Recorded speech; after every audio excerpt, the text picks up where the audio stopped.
আসসালামু আলাইকুম সবাইকে। আমি একজন রোগী হিসাবে মনোহর হসপিটালে অ্যাডমিট হয়েছি। এখানে আমার এবার 3rd সিজার। তো আমি এবার খুবই সুস্থতা অনুভব করছি।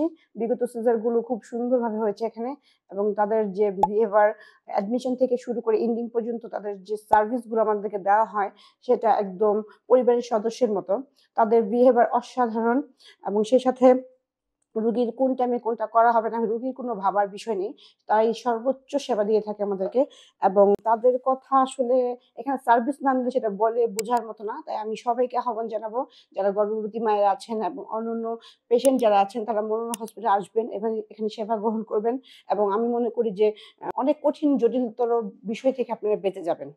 একজন রোগী হিসাবে এটা আমার সাজেশন আপনাদের প্রতি। এখানে রোগী ভর্তি হবে, দেন বাকি কাজ সব তারাই করে। এখানে বাড়তি লোকের কোনো প্রয়োজন হয় না। এভরিথিং বাচ্চা থেকে শুরু করে সবকিছু তারা করে। তো এখানে এত প্রপার সেবা আসলে অন্য হসপিটালে প্রোভাইড করা হয় কিনা আমি জানি না। কিন্তু মনোহর হসপিটাল আ সত্যিই একটা অসাধারণ হসপিটাল। আমি সবাইকে আহ্বান জানাবো এখানে আসার জন্য এবং সুচিকিৎসা নেওয়ার জন্য। ধন্যবাদ সবাইকে।